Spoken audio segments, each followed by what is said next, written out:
I'm the Executive Director of the Western New York Land Conservancy. Before we begin this evening's program, I would like to acknowledge that the land that we are on. The Land Conservancy serves on the traditional and ancestral lands of the Seneca, Tonawanda Seneca, and Tuscarora nations and other indigenous communities. We are thankful to the Haudenosaunee who have been and continue to be stewards of this land. We are committed to the Haudenosaunee 7th generation principle, which asks us to honor the lessons of the last 7 generations as we work to shape and heal the world the next 7 generations will inherit. The Western New York Land Conservancy's mission is to permanently protect land with significant conservation value in Western New York for the benefit of future generations. Since our founding in 1991, we have protected more than 7,800 acres of forests, wetlands, and farms in the 8-county region of Western New York. We could not have achieved this level of success without this community's passionate support over the years. But as our climate changes and more plants and animals face extinction, we must significantly accelerate our land protection work. Right now, we are working to permanently protect more than 4,000 additional acres in our region. We have over 21 natural land projects ongoing and 25 farmland protection projects in the works. Just last week, we permanently protected a 432-acre organic dairy farm in Genesee County with a conservation easement. Woo!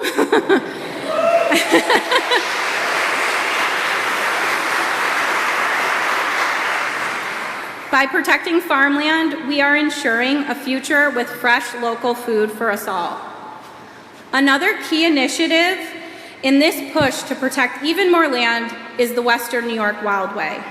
This ambitious long-term project will protect and connect our region's largest forests with the broader Eastern Wildway, which runs up and down the eastern seaboard. This work aligns with New York State's official goal of protecting 30% of New York State by the year 2030. Also, woo, yeah, whoever said that. For the last few years, the Western New York Land Conservancy has invited leading conservation writers to Buffalo to discuss their work and inspire us all in our efforts to protect our region's wild places. It's a fantastic group that includes Doug Tallamy, Suzanne Simard, Natalie Bazil, Tony Hiss, and tonight, Ben Goldfarb.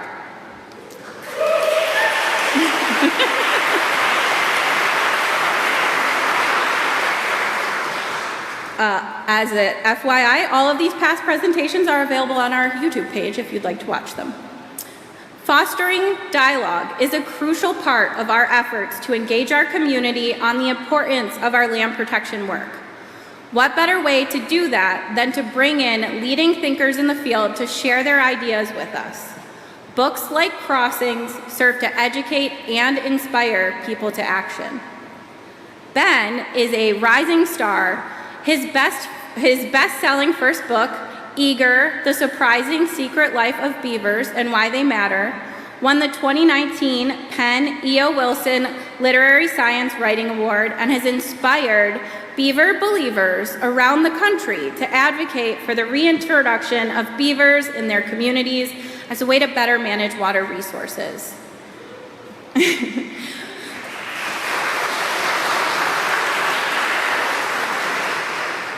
Ben's latest book, which he will be discussing tonight, focuses on a subject that's near and dear to my heart and to the work of the Land Conservancy.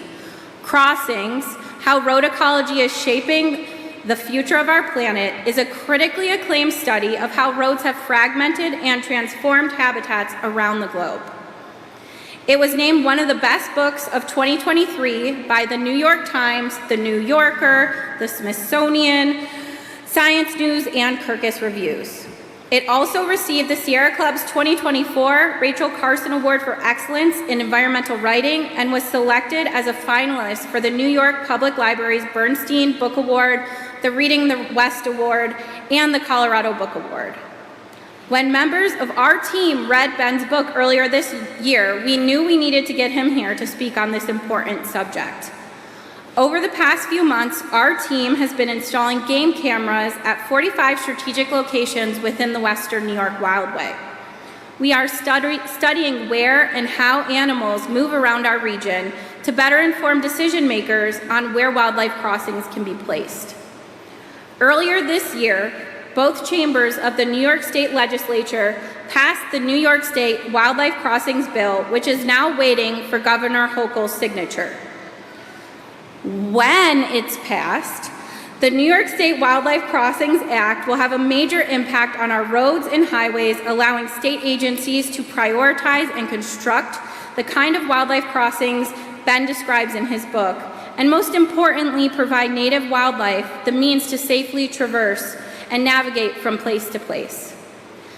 Before I introduce Ben fully and have him take the mic, I want to take a moment to thank our sponsors who made this event possible, Wendell and the University at Buffalo Department of Environment and Sustainability.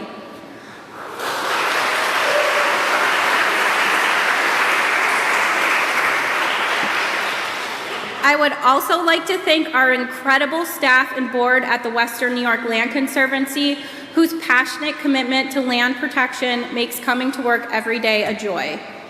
Thank you also to Talking Leaves Books, the oldest independent bookstore here in Buffalo, for being here tonight.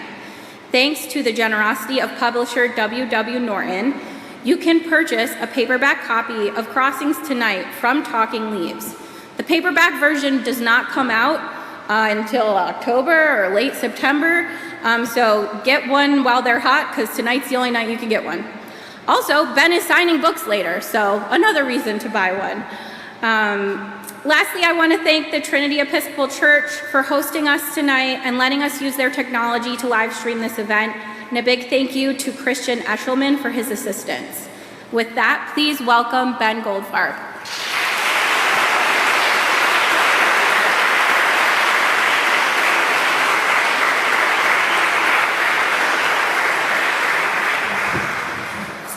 Thank you so much, Marisa, for that introduction. Thanks to the Conservancy and all of the partners that Marisa mentioned for having me here in this spectacular space as I preach the gospel of wildlife crossings. I live in Colorado these days, but I grew up in New York State, and it's a pleasure to be back here as I continue to drive thousands of miles talking about my book about the ills of driving. It's really, really wonderful. So my talk tonight is about road ecology, and just to get a sense of the room, who before this evening had heard that term? Just put your hand up. Okay, so maybe half of you or so, that's about right? Road ecology is a relatively small but fast-growing field of science that looks at all of the different ways that roads interact with and transform nature, and what we can do to kind of manage the ecological harms that roads can inflict. And roads are so transformative in large part because there are just so many of them, right? Somebody just throw a number out there. How many miles of road do we have in the United States? Any guesses? 4 million. Somebody read the book. That was really good. Yeah, we've got about 4 million miles of road here in the US. How many million miles of road do we have on this planet? Any guesses? I bet you know. So we've got about 40 million miles of road around the world. So the US has by far the planet's largest road network. And we're in this period of sort of change and construction that scientists have called the infrastructure tsunami, this wave of new highway construction that's sweeping the planet. So there'll be about 15 million miles more of paved road by the middle of this century. So we have a lot of roads, and we're building a lot more all the time, right? And I think in part because roads are so ubiquitous, we don't really think about them very much. You know, we use them every single day, and as a result, they're somewhat invisible to us. We all use them to get here, right? And we use them to drive to hospitals and schools and grocery stores. Roads are fundamentally useful in a lot of ways. And there's also this kind of American mythos of the open road, right? Kerouac and Springsteen, you know, so many great writers and artists celebrating the romance of the open highway, the ultimate symbol of human mobility and momentum and connectivity and freedom.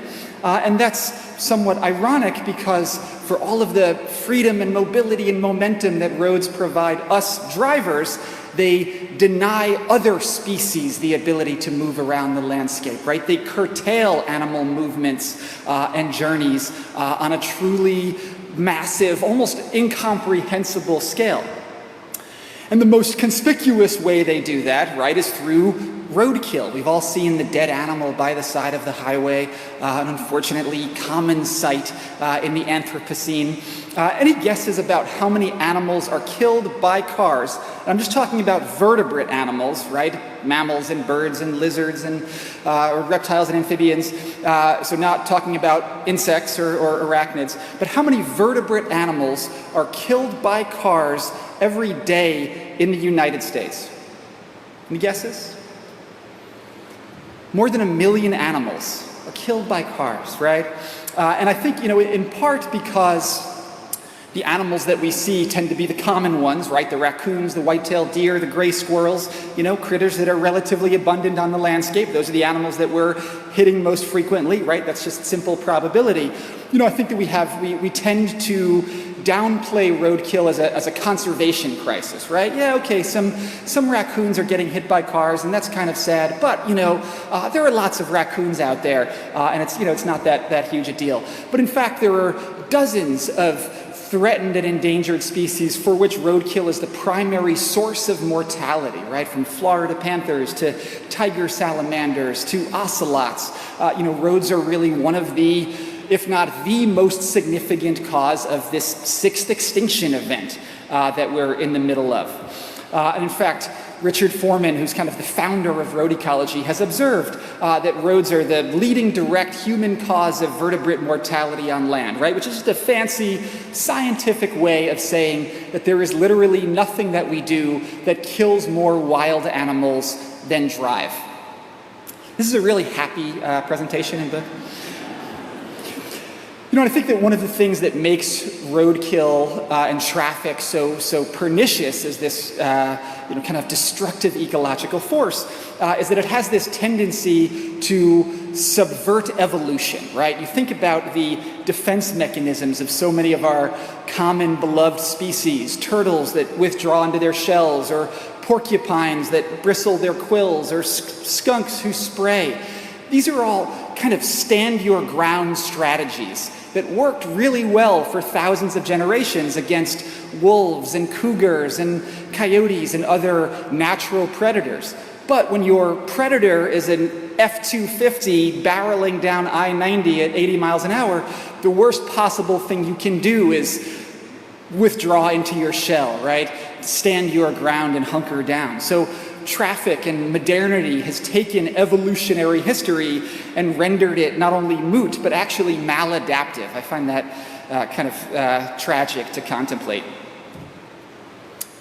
So roadkill is, you know, again, the most visible way that roads and nature interact, at least in our daily lives. But it's really just the tip of the iceberg. And road ecology, this field of science, looks at all of the different connections between roads and the natural world.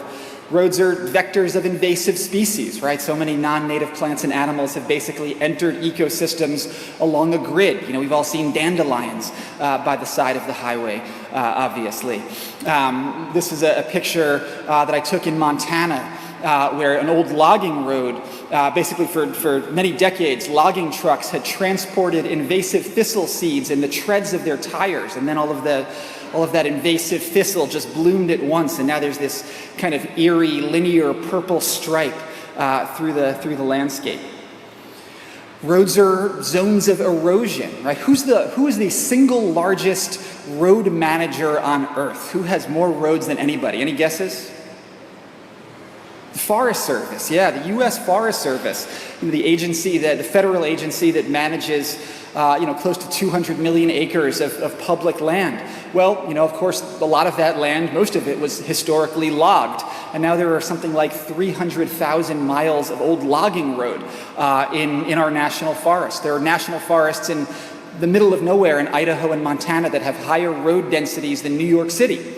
And a lot of those roads don't get used a whole lot, but most of them are dirt. So you get a big rain event or a snow melt event, and those dirt roads just turn liquid, and they just hemorrhage silt and sediment into streams and wetlands and smother fish eggs and amphibian larvae and so on, right? So again, these are, roads that are seeing a dozen cars a year in some cases, and yet they're still having immense ecological and even geological impacts.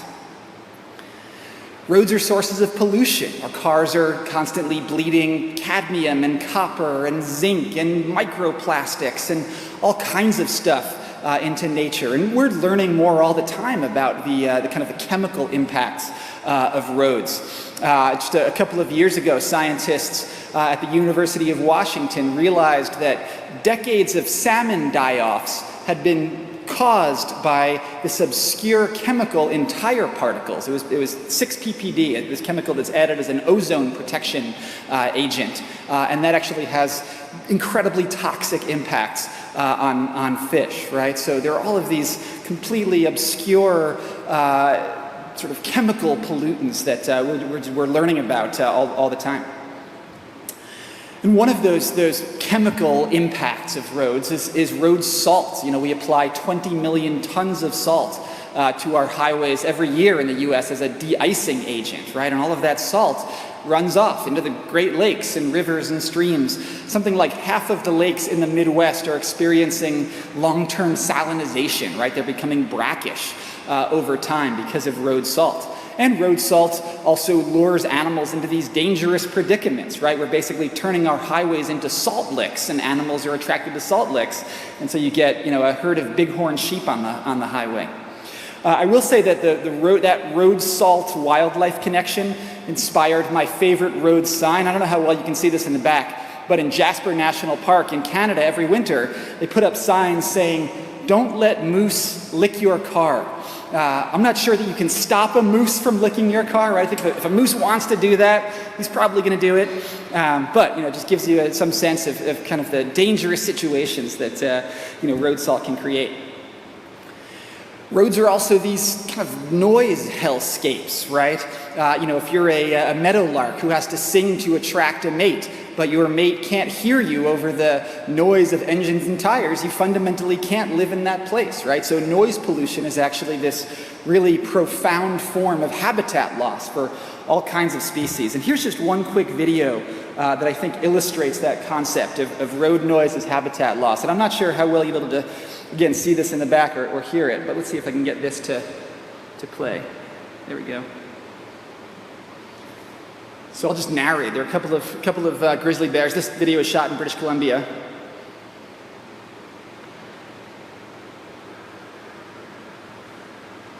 And then I don't know how well you can hear that, but basically the roar of a couple of ATVs comes in. Those bears turn hyper vigilant and they just run away, right? So they're being chased from that habitat, by the disturbance of noise pollution. But it's not all doom and gloom, right? Roads, yes, they destroy ecosystems, but they also create ecosystems in a sense. They create novel ecosystems. This morning, Andrew, Josh, and Marcus from the Conservancy took me down to see one of the Conservancy's properties, and there were these old ruts from logging trucks. And those ruts had all filled in with water, and those ruts were all full of frogs, animals kind of taking advantage of this novel habitat that vehicles had created. One of the places I went on this book was Minnesota, and there I visited a highway overpass, and on the underside of the overpass were all of these crevices, and there were hundreds of little brown bats roosting in the crevices, right, taking advantage of that concrete habitat we've engineered for them. Another kind of road as habitat connection is roadsides, right? Roadsides are one of the largest forms of public land. in this country. There's something like 20 million acres of roadside prairie around the U.S., and a lot of that has become good habitat for monarch butterflies and other pollinators. You know, if the whole landscape is a corn and soy and lawn monoculture, as much of the American Midwest is, well, those little strips of roadside prairie are some of the best habitat out there, right? But again, we're potentially luring those butterflies into these dangerous situations, right? Yes, it's good habitat. The Midwestern monarch migration basically follows I-35 from Minnesota to Texas, but millions of butterflies are killed by cars along the way. We don't really think about insects as being roadkill, but certainly, lots of butterflies are killed. And then kind of a similar concept is scavengers, right? We've turned our highways into these linear trails of carcasses that bald eagles and golden eagles and turkey vultures and all kinds of critters have figured out how to exploit. So, again, the road is a resource, but if you're a bald eagle with a belly full of venison, it takes you a couple minutes to achieve liftoff, and you're at risk of becoming roadkill yourself, right? So there's always this danger that the road turns into an ecological trap, this system that lures animals in and then pulverizes them. So of course it's not just wild animals that are imperiled by these really dangerous animal-vehicle collisions. It's also us drivers, right? The single most dangerous animal in the United States is the white-tailed deer.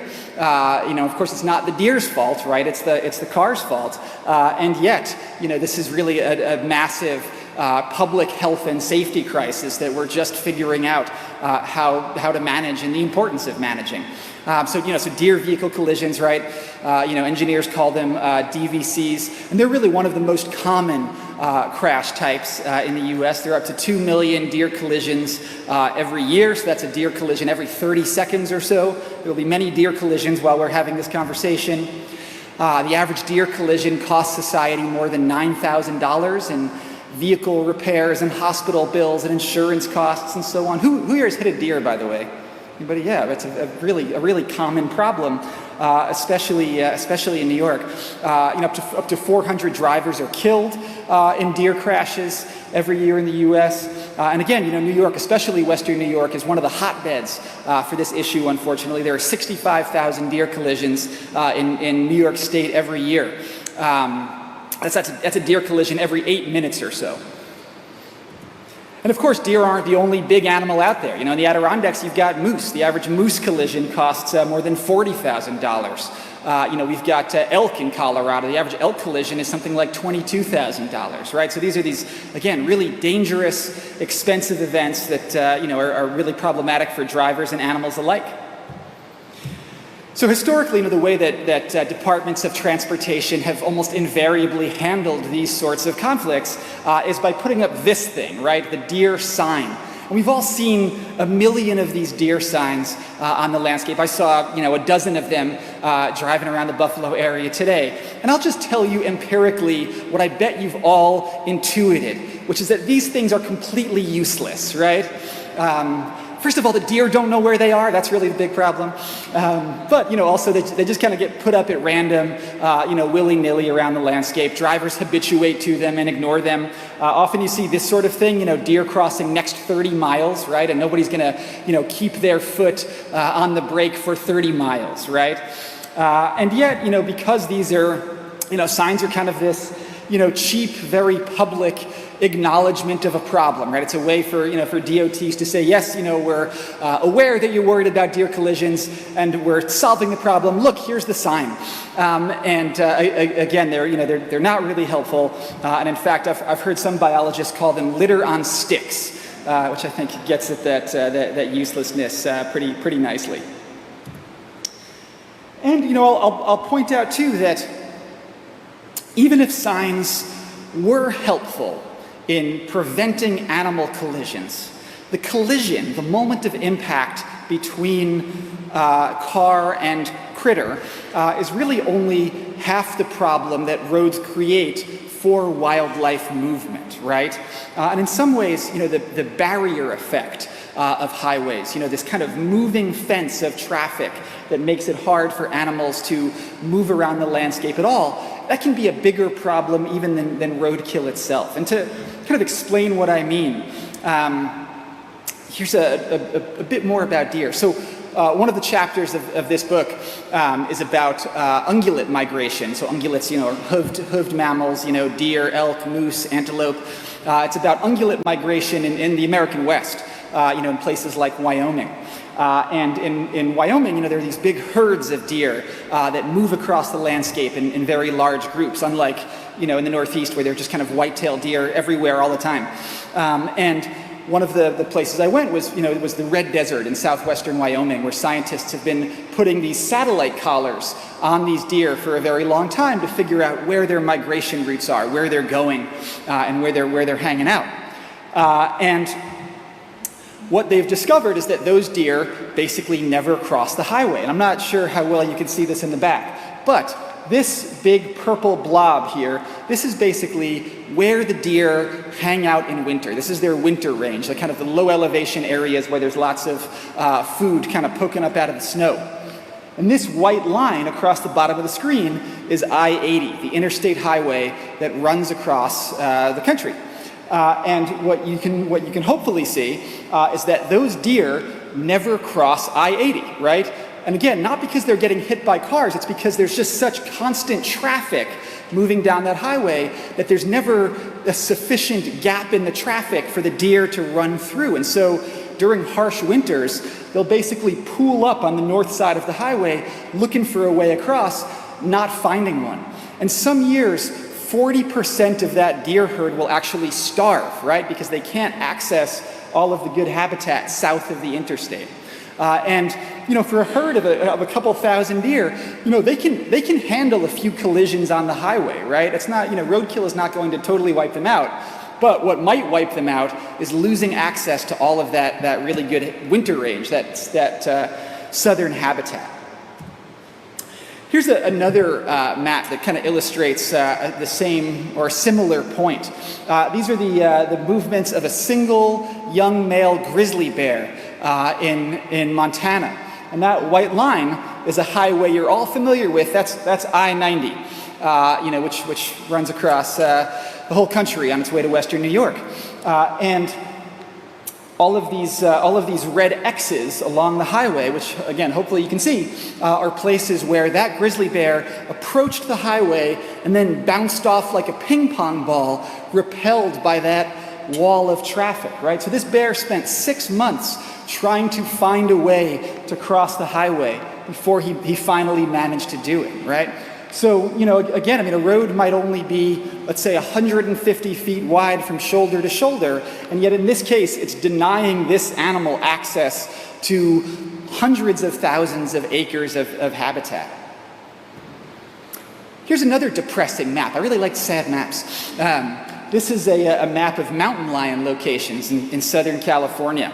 And every single collection, or every little cluster of different colored dots is a different individual mountain lion. And these red lines are the freeways. And you can see that the mountain lions never cross the freeway, right? And so they're, you know, this population of mountain lions that lives just outside of Los Angeles, they're basically trapped on this island, you know, this little island of habitat in this ocean of freeways and development.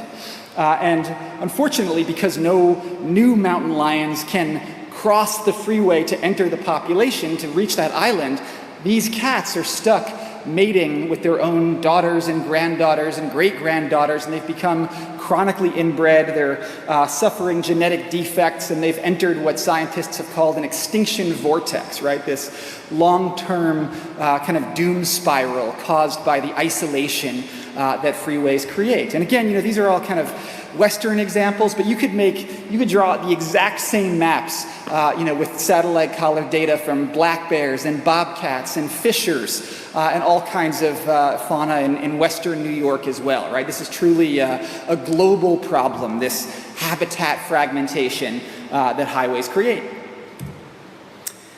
So we have these kind of two linked problems, right? We have the problem of wildlife vehicle collisions, these really dangerous, expensive crashes that involve deer and bears and other animals and drivers. And then we've got this habitat fragmentation problem, right? The fact that it's hard for animals to move across our increasingly trafficked landscape. So how do we solve, or at least begin to solve, those two linked, related problems? And really the best tool at our disposal are wildlife crossings, right? Which Marisa mentioned earlier. Overpasses, underpasses, culverts, tunnels, all of these different structures that allow wild animals to safely move back and forth across our highways. Here's a wildlife overpass in Colorado, not too far from where I live, that was installed in 2022, and within a month, deer and elk were going back and forth over the top. So wildlife crossings, this concept really begins in Western Europe in the 1950s. France built the first wildlife crossings, followed by Germany and Switzerland and Austria and other Western European countries. These days, the Netherlands is actually the world's leader in this concept. This is a very famous Dutch overpass that crosses two highways, one railroad track, a sports complex, and a business park, and lets deer and badgers and all sorts of critters move back and forth. So, as usual, the Europeans are kind of doing engineering better than we are, or at least historically they did. The place that wildlife crossings really became famous is, where's that? Anybody recognize that structure?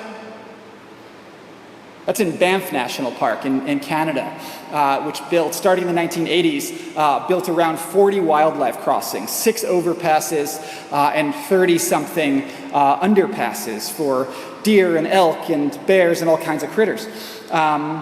And in addition to those underpasses, they also built overpasses.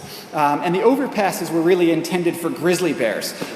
Grizzly bears are these big, powerful animals that want to be out in the open, right? They don't want to crawl through an underpass. They want to be on the deck of a bridge. They really require overpasses. And nobody was really totally sure whether this was going to work. Nobody had ever really studied wildlife crossings in a very rigorous way. But what they found in Banff, very famously, was that those grizzly bears were walking back and forth over the top of that bridge. They were mating on either side. The sows would teach their cubs to cross. Their cubs would become crossers. They'd teach their cubs. So it was kind of this cool intergenerational learning phenomenon that spread through the population. So those wildlife crossings in Banff proved very definitively that, yes, animals will use these structures in very large numbers, and these structures can really heal some of these habitat fragmentation problems that we have.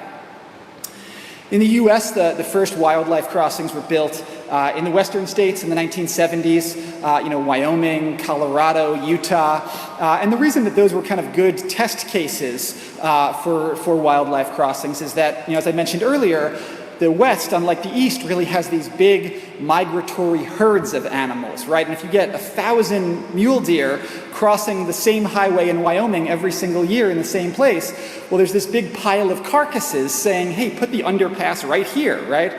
And so, those crossings in the West, really proved definitively that, at least in a Western context, these crossings worked really well. The Eastern states have been slower to adopt this concept, but they're coming around, and we'll talk about that in a second.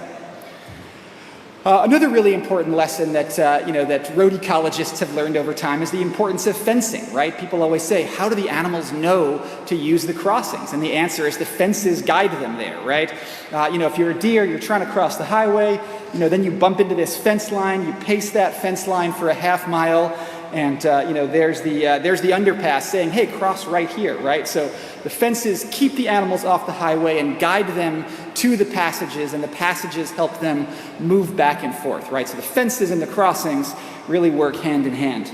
And then another important piece are these kind of escape ramps, these one-way jump outs. So if a deer does get into the road corridor, they can find that exit ramp and get out of there.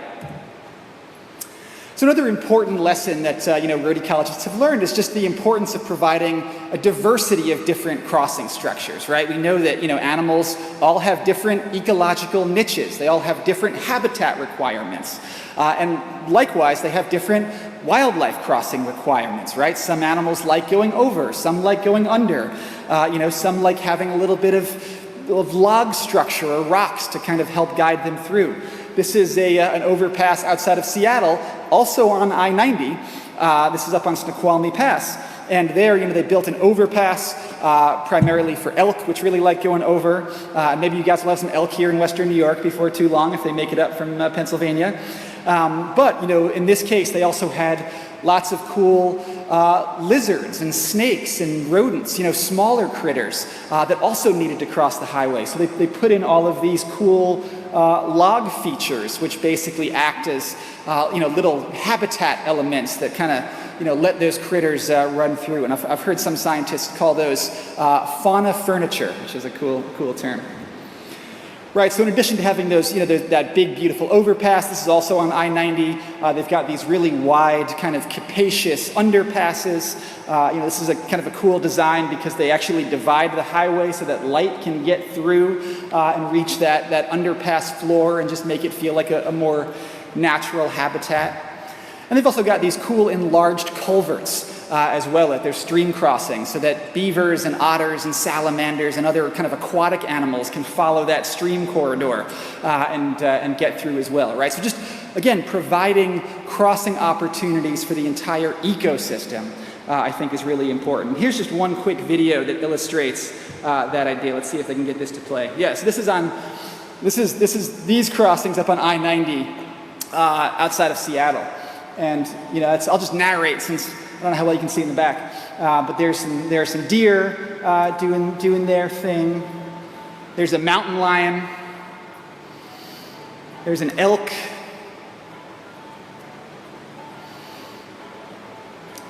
There's a cow elk and her calf, right? So again, the babies tend to be a little bit more skittish than the adults, and you want to make sure that those juveniles can get through as well. There's a coyote or a fox, looks like. There's another coyote. And there's a family of otters. That's a really nice one, right? So again, just accommodating the whole ecosystem. So that culvert I showed, I think that's a really important piece of infrastructure to think about. So culverts are these little pipes and box culverts, any structure that kind of funnels a stream or a wetland under a roadway, right, as a culvert. It's not a term that everybody knows. And we have something like 2,000 dedicated wildlife crossings in the US and something like 2 million culverts, right? There are, I think, something like 400 culverts in the Western New York Wildway alone. And these are passages that were not designed for animals, right? They're really designed to move water across the landscape. But, with a few cheap tweaks and retrofits, we can make them really functional, successful wildlife passages. So here's one example of that. This is a culvert on Highway 93 in Montana, where they basically added a little metal catwalk, right? So that when that culvert has water in the bottom, bobcats and other animals can still walk along that catwalk without getting their feet wet.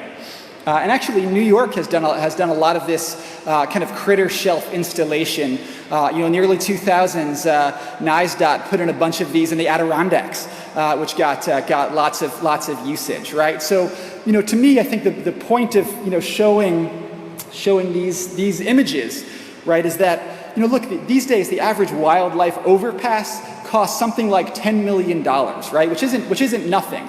But not every wildlife crossing has to be a gigantic, purpose-built $10 million bridge to be really effective. There's a lot we can do by modifying the infrastructure that's already on the landscape. And here's just one more example of that, because I said earlier that eastern states are starting to figure out that they can do wildlife crossings too, just like the western states. And so here's again a good example of that. This is on I-64 in Virginia, where basically there were a bunch of kind of existing box culverts, that cattle ranchers used to kind of move their herds back and forth through, right? So not wildlife crossings, but there were these culverts on the landscape that the Virginia Department of Transportation basically said, hey, I bet if we just fenced off the highway on either side of this culvert, we could basically guide animals to that underpass and basically make it a functional wildlife crossing. So that's what they did. So they fenced off both sides of that culvert. They reduced deer collisions by more than 90%. They dramatically increased the usage of that underpass by deer and foxes and opossums and all kinds of critters.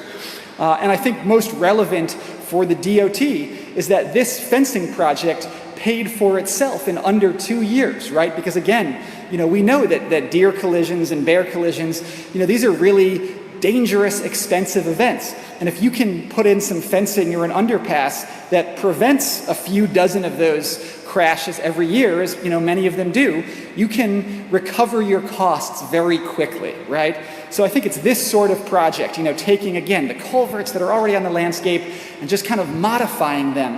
I think that's a really significant low-hanging fruit, a great opportunity for New York to make some gains pretty quickly.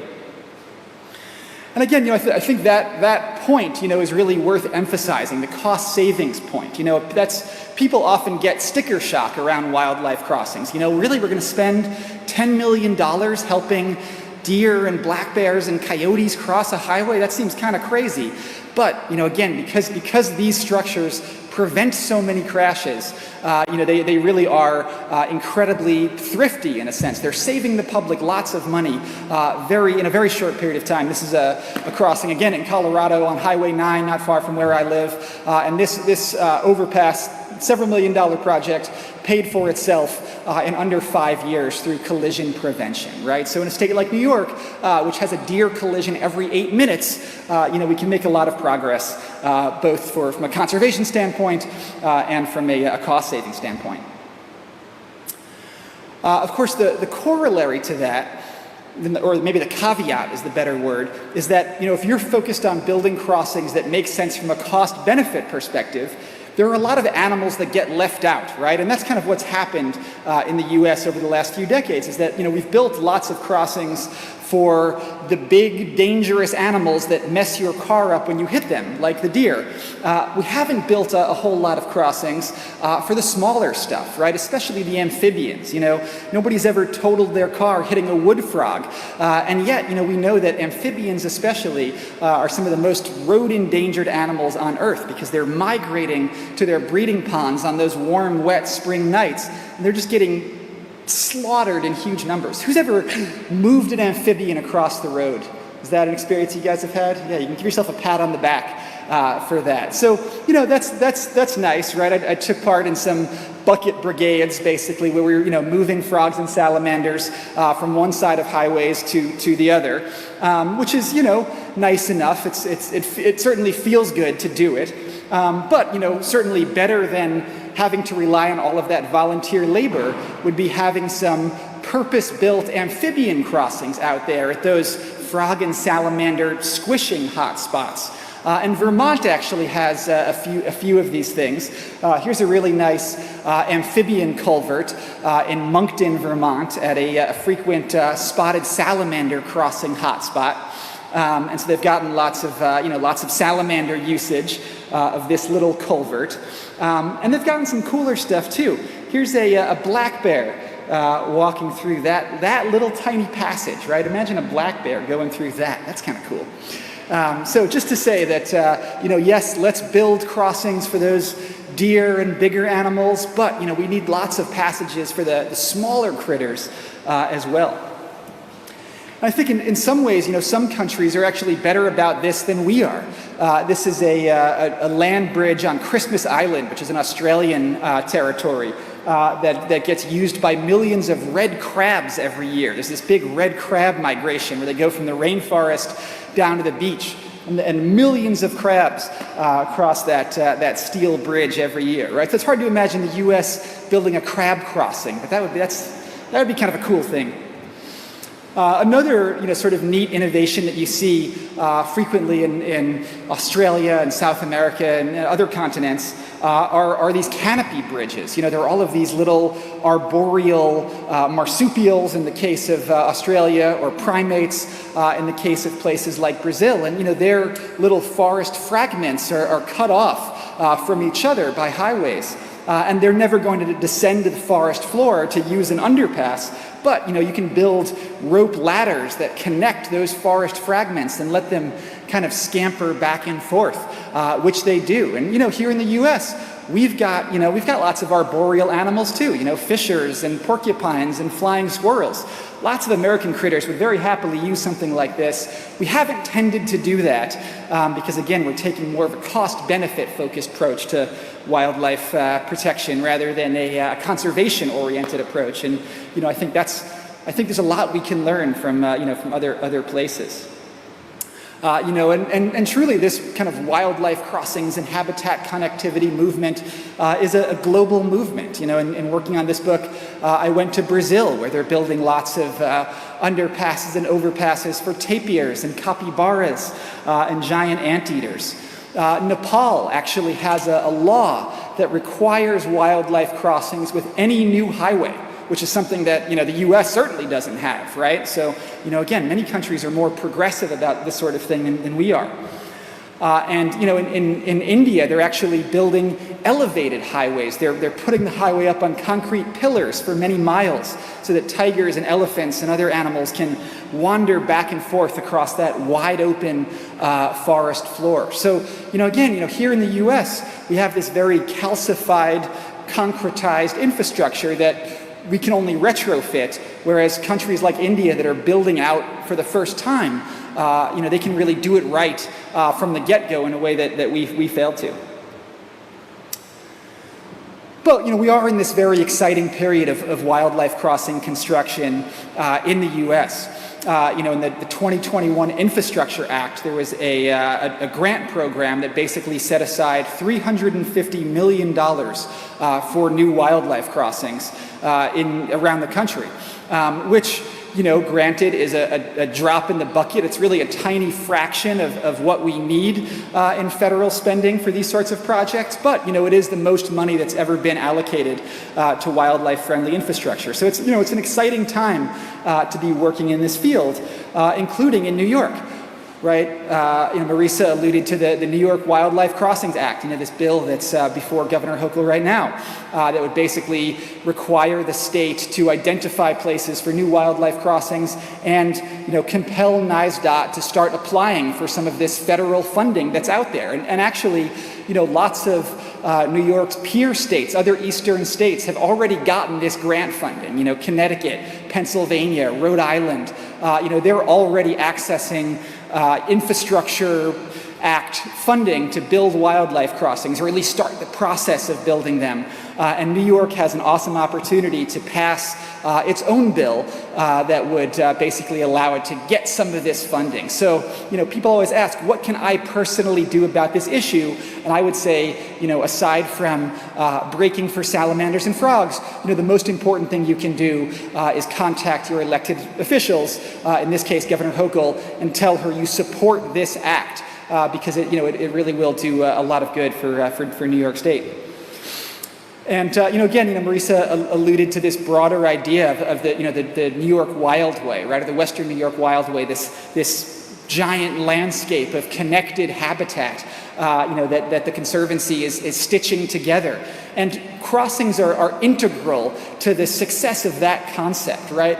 It's fantastic that we're protecting habitat and stringing those habitats together. The problem is that for an animal trying to walk through the Wildway, roads are fragmenting those journeys at every turn. And so building wildlife crossings, where our road infrastructure and our green corridors intersect, I think is an incredibly productive use of some of this federal funding that hopefully New York is going to access.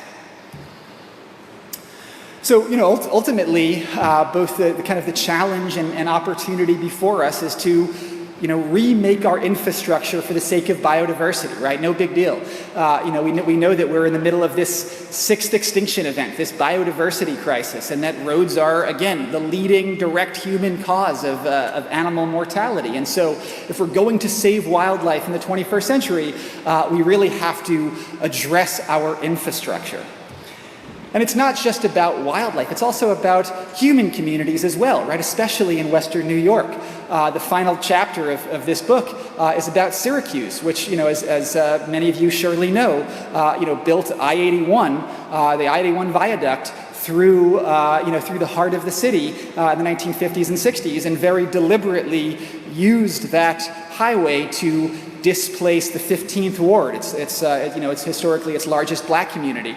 And so just as highways have been this tool of ecological division and fragmentation, they're also a tool of social division and fragmentation. And now, as most of you surely know, Syracuse is beginning the process of taking down that viaduct and essentially liberating the city. So we're in the middle of this really exciting period where we're rethinking our paved infrastructure for the sake of both humans and wildlife, and I think that's kind of thrilling. So with that, I'll say thank you all so much. As Marisa mentioned, Talking Leaves has some books back there. This is actually the kind of the unofficial paperback launch. I hadn't even seen the paperback until tonight, which is very exciting. So I hope you all pick up a copy. The New York Times and the Wall Street Journal both seem to love it. So liberals and conservatives uniting around the very niche cause of wildlife crossings. And I say that somewhat facetiously, but truly, in our hyper-polarized society, there really is nothing that unites the hunting lobby and the humane society like wildlife crossings do, right? I can't think of another environmental issue that is so nonpartisan. There was a recent poll in Colorado that found that 85% of Coloradans supported more wildlife crossings, and you couldn't get 85% of people to agree that the sky is blue, right? So, truly a nonpartisan issue. Get it for your friends and relatives, liberal and conservative alike. And with that, I'll say thank you all so much.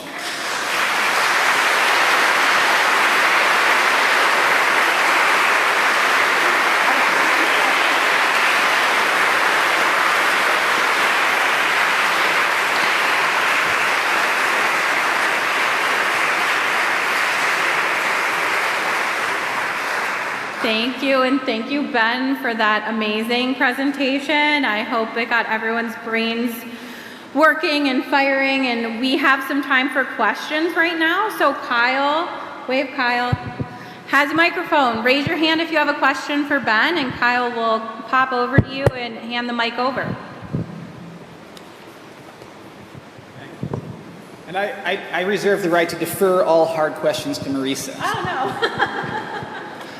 In New York or Western New York, I've noticed that a lot of the culverts underneath roads are being replaced.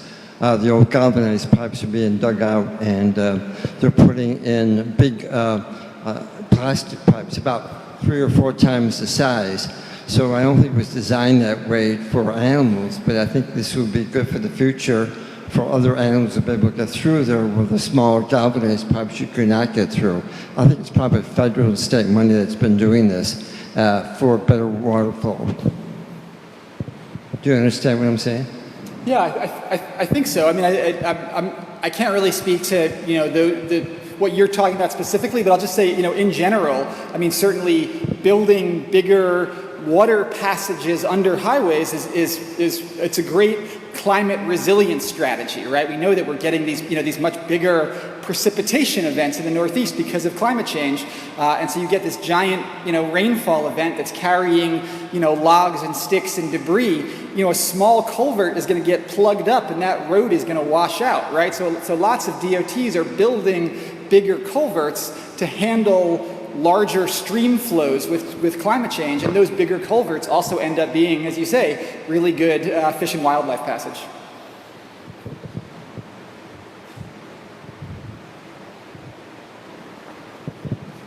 I have a microphone. Oh no, someone might want to check on that.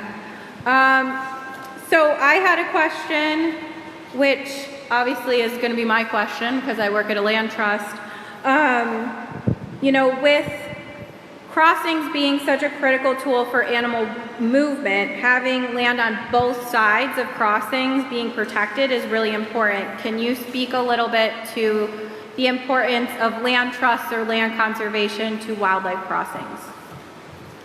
Yeah, absolutely. I mean, I would say broadly, without land conservation and land protection, wildlife crossings are fundamentally pointless, right? You're creating bridges to nowhere if there's not protected habitat on either side of the highway.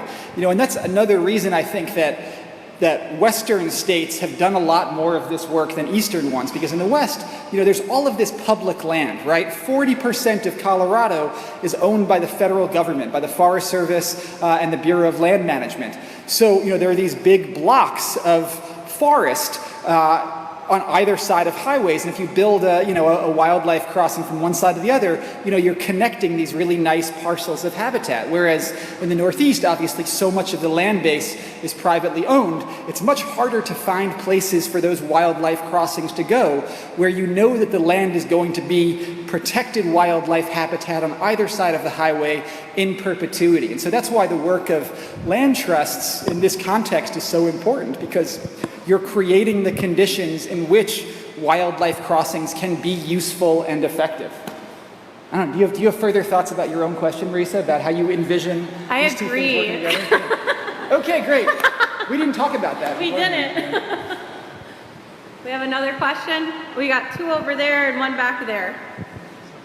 Or three. So you answered my question over how landways get built and as far as species dependent, but I guess as far as state dependent with those species, do they look at whether it's underground or above ground on these highways that they get built, as far as the species and what they can afford? Yeah, I'd say that typically, the determination of what crossing you're going to build, that's usually a combination of, the species you're worried about and the topography as well, right? So if for example, you have a situation where, a road is passing through a deep road cut where there are, kind of elevated banks on either side of the highway, that's a really good place for an overpass, right? You could basically cap off that road cut, essentially. So it's, usually the topography is probably the biggest consideration. I think that one of the nice things about, working on wildlife crossings in the Northeast is that in the West, there are lots of animals, because the terrain is just more open. There are lots of animals like grizzly bears, elk, antelope that really prefer overpasses. Whereas here, basically everything you're going to be mitigating for is going to be fine using an underpass. Bobcats, fishers, white-tailed deer, black bears, they're all pretty ready underpass users, which is nice because underpasses are a lot cheaper, right? The average overpass these days is $8 to $10 million. Underpasses are usually $500,000 to $1 million. So, here I think that the species of concern is perhaps less of a consideration, and that terrain or topography ends up being, a big consideration. So you mentioned Build Back Better, and there's a lot of emphasis on infrastructure spending. So kind of with deploying all that infrastructure, there's a lot of talk about NEPA, the National Environmental Protection Act, and different ecological considerations.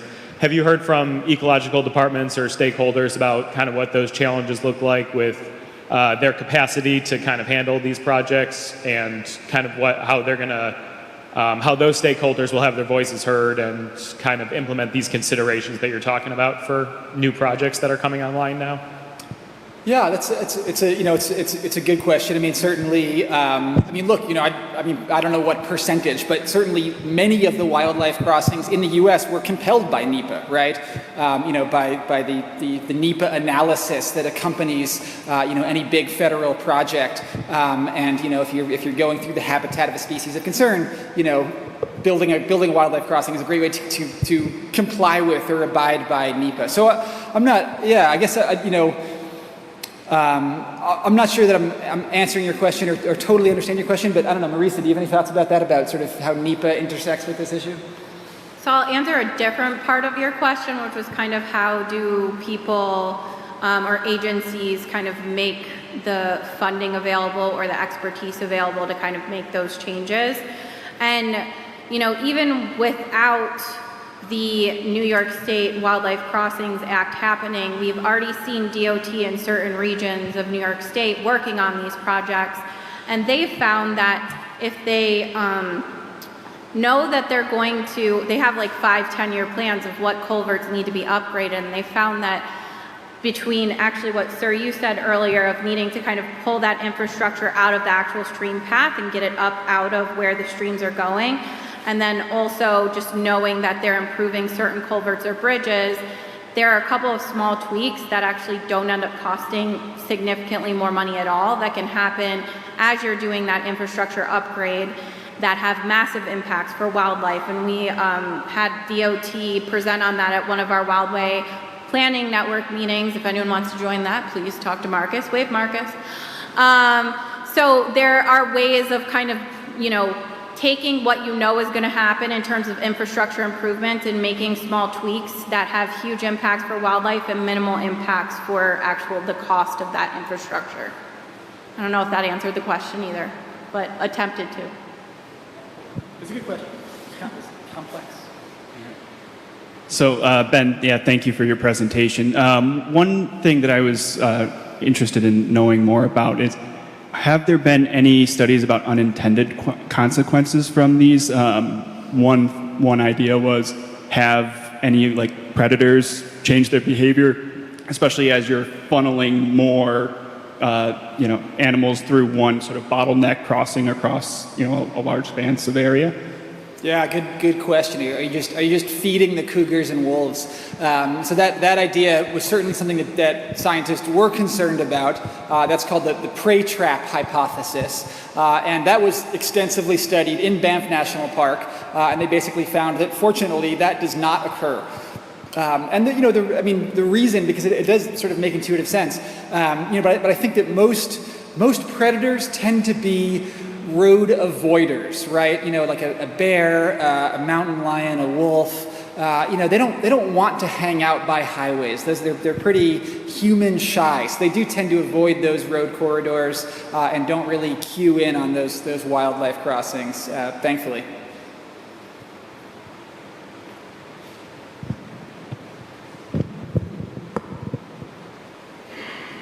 Hi, I was wondering if in your research, did you come across any cases where the animals or even the land itself was seen as having some kind of legal standing and a crossing or similar was created as a result of that?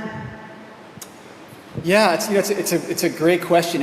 I'm not familiar with any situation where that rights of nature concept compelled a wildlife crossing, but it would be exciting to follow what's happening in Bolivia and New Zealand and other countries that have enshrined that concept to see if that ultimately does lead to wildlife crossings. Because certainly animals, I would agree with you that, or at least implicitly agree with you that animals have the right to move around the landscape and access the resources they need. So certainly a rights of nature framework, you can imagine that being a cool driver of progress. So I think we have time for one more question. So here we are. Have there been any plans to sensitize law enforcement about these measures that you hope to see? A few years ago, my friend Ellen Mumau, who is here also, were scolded by a local sheriff because we slowed down to let a chipmunk cross over the road. He said, "A chipmunk? My." Well, first of all, thank you for breaking for that chipmunk on behalf of the chipmunk. Certainly, I would say that that I've certainly talked to many law enforcement officials, and all of them, to a person, are or have been in favor of building more wildlife crossings, right? I mean, obviously, they're responding to lots of deer vehicle collisions all the time, all over the place, and I've certainly talked to many sheriffs who describe having to put down suffering animals night after night, and are traumatized by it, and want to prevent it. So.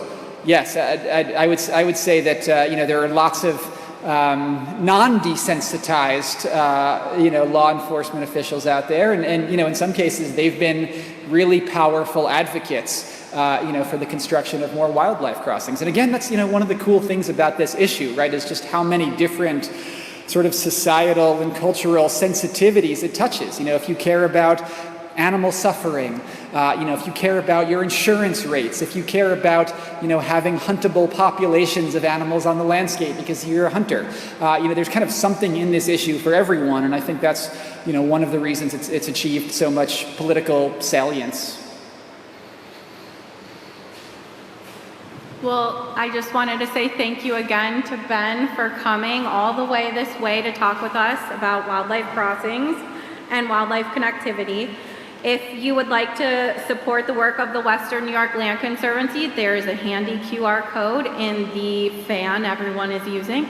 I'd like to also thank Ben for sweltering up here, because I know it's hot down there, but it's a little hot up here too. So thank you. He will be in the back signing books after this, so please go buy one.